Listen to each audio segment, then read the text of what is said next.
Bismillah wa salatu wa salam ala rasulillah. Le meilleur des hommes qu'Allah subhanahu wa ta'ala nous a envoyé sur cette terre, le prophète Muhammad sallallahu alayhi wa sallam. Qu'Allah fasse miséricorde aussi à toute sa famille. Le prophète sallam a attiré notre attention sur certains points qui font partie du bonheur du fils d'Adam. Et a attiré notre attention sur certains points aussi qui peuvent être source de malheur pour le fils d'Adam. Nous allons commencer par les points qui font partie, qui peuvent être source de bonheur pour le fils d'Adam. Le prophète sallam a dit, parmi les choses qui font le bonheur du fils d'Adam, vous avez une maison spacieuse, une vaste maison. Vous avez une belle monture, c'est-à-dire une monture comme aujourd'hui les belles voitures, une belle monture qui, quand tu prends ta voiture, c'est pas des voitures, quand tu roules ou bien tu voyages, ça va aller couper au milieu de la voie où tu dois chercher des gens. Vous comprenez ce que je dois dire et je veux dire, ou bien qu'ils vont vous pousser chaque matin avant de démarrer, c'est pas de ça. Ça là ne fait pas partie du bonheur de fils d'Adam. C'est-à-dire une belle voiture, chaque matin il démarre, c'est un coup. Il roule, il voyage, c'est au point, tout est tout. Donc, une belle voiture. Et en troisième position, maintenant, une belle femme. La belle femme, ce n'est pas forcément la femme avec la beauté physique. La belle femme, c'est la femme qui dégage l'islam. La femme qui dégage la lumière de l'islam, qui dégage l'obéissance à la volonté d'Allah, qui marche selon la sunna du prophète Muhammad sallallahu alayhi wa sallam. Donc, cette femme-là fait partie de celles qui donnent la joie au fils d'Adam. Est-ce que vous comprenez? Donc, par conséquent, les trois points-là sont très importants parmi les choses qui font que le fils d'Adam acquiert beaucoup de bonheur sur cette terre. Mais le problème qui est là, c'est quoi? C'est que dans ces trois choses, Allah va te demander compte, mon frère. Allah va te demander compte, ma soeur. Si jamais tu acquiers ces trucs et qui participent à ton bonheur, mais tu prends ton bonheur pour créer de malheur aux autres, Allah va te demander compte.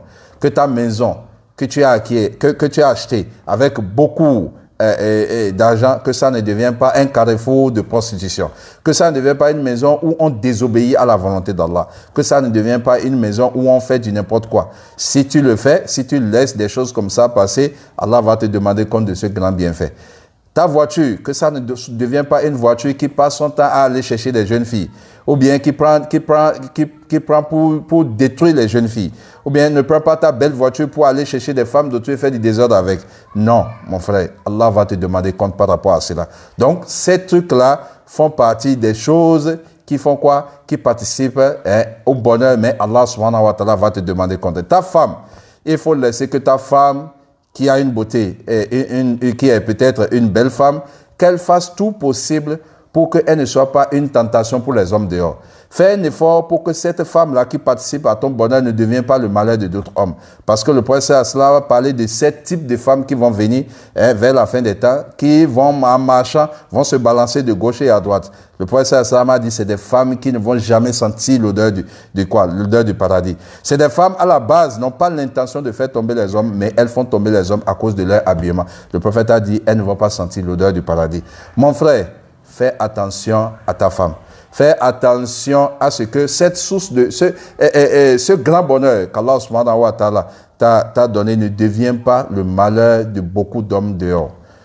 Et l'autre côté, nous avons fini avec le côté des éléments qui participent au bonheur du fils d'Adam. Nous allons maintenant dans les éléments qui participent, qui peuvent être source de quoi? De malheur au fils d'Adam. Le prophète sallallahu nous a cité et nous a dit, parmi les choses qui peuvent être source de malheur pour le fils d'Adam, il y a premièrement quoi? Le mauvais voisin. Mon frère, tu as des problèmes, tu réfléchis, tu fais tout, ça ne marche pas. Tu ne sais pas ce que ton voisin fabrique à côté. Peut-être il a un grand fétiche dans la chambre, tu ne sais pas. Peut-être que c'est lui qui amène les femmes d'autrui pour faire du désordre à côté de toi, là, tu ne sais pas. Peut-être, là où il est, c'est un bandit, c'est un voleur, c'est un coupeur de route qui fait du mal à beaucoup de personnes, tu ne sais pas. Qu'est-ce qu'il fait? Tu ne sais pas. Et qu'est-ce qu'il fait pour attirer la colère d'Allah? Tu ne sais pas. Les mauvaises des choses, il fait ça. Toi, tu es là en train de faire de bonnes choses, mais lui, il est là, il est source de malheur pour toi. Donc, mon frère, quand tu fouilles, tu ne sais pas quoi faire. Il faut déménager. Il faut changer peut-être de quartier. Peut-être tes voisins qui sont à côté de toi sont source de beaucoup de malheur, mais tu ne sais pas. Peut-être c'est des gens qui marchent sous la colère d'Allah subhanahu wa ta'ala, tu ne sais pas. Peut-être c'est des gens qui cachent des boissons alcooliques et qui vont vendre, tu ne sais pas. Tout ça là peut être source de malheur, mon frère, pour toi. Donc le voisin qui est à côté, c'est très important. Le prophète sallam a travaillé beaucoup sur ce côté. Les compagnons travaillent beaucoup sur ce côté. Donc mon frère, fais attention à cela. Si tu es un mauvais voisin, ça peut être source de malheur pour toi. Donc il faut vérifier correctement et faire attention à toi-même dès que tu vois que ça ne va pas et que tu ne sais pas les activités maléfiques que tes voisins font. Mon frère, il faut changer de quartier. Le deuxième élément, c'est quoi? C'est que si tu es une mauvaise femme, quand tu es une mauvaise femme, comme on le dit souvent, entre griffes, c'est dans les manières de parler des gens, on dit tu deviens philosophe. Ça veut dire quoi? Ils veulent dire par là indirectement que tu marches et tu parles toi seul. Tu es là à bavarder toi seul, tu ne sais même pas. Tu veux rentrer à la maison, tu as des soucis. Déjà très tôt, tu fuis de la maison. Et il faut rentrer peut-être quand tout le monde dormait. Avec ça, tu as des soucis. Tu as au service, on te parle, tu n'entends pas. Tu marches, on te salue, tu n'entends pas. Tu conduis la voiture, tu ne sais même pas là où tu vas. Tu sors de la maison, tu es embrouillé. Parce que pourquoi? Tu es une mauvaise femme. Tous les jours, tu as des nouvelles qui ne vont pas. Tes affaires même ne marchent pas. À cause de quoi? À cause des nouvelles que tu as sur ta femme. Donc, quand on a une mauvaise femme, ça peut être aussi source de malheur. Le troisième élément, c'est avoir quoi? Une mauvaise voiture. Quand tu as une mauvaise voiture aussi, ça peut être source de malheur pour toi. Pourquoi? Parce que à chaque fois, tu veux aller peut-être au boulot, la voiture tombe en panne. Tu veux faire quelque chose, la voiture est en panne. Le peu d'économie que tu dois manger avec ça, tu passes ton temps à aller au garage avec la voiture en panne. Tu fais tout ça, ne va pas. Donc ça peut être aussi un grand problème pour toi, par rapport un grand source de malheur pour toi. Est-ce que vous voyez? Donc, la voiture, une mauvaise voiture aussi, peut créer des problèmes. Peut-être c'est une voiture qui consomme trop. Une voiture, quand tu trouves un peu d'argent, il faut aller au garage. Chaque fois, tu es au garage. Chaque fois, tu es au garage. Chaque fois, c'est un problème. Tu finis ce problème vient. Tu finis ce problème vient. Sur la même voiture, tu es même fatigué de la voiture. D'autres ont envie même d'aller abandonner la voiture quelque part. Donc, mes chers frères, le prophète sallam a dit, quand tu as un mauvais moyen de transport, ça peut être source de malheur pour toi. Donc, avoir un mauvais voisin, avoir une mauvaise femme, avoir une mauvaise voiture, c'est-à-dire un mauvais moyen de déplacement. Ça peut être aussi une moto, ça peut être une moto, ça peut être quoi que ce soit, que ça soit quand même un moyen de transport qui te met dans tous tes états. Tu quittes ici, tu es dans ça, tu quittes ici, tu es dans ça, tu n'arrives pas à sortir. Et le dernier point qui peut amener aussi beaucoup c'est-à-dire qui peut amener l'homme à ne pas être heureux, c'est quoi? C'est avoir une maison étroite. Ça veut dire qu'une maison serrée.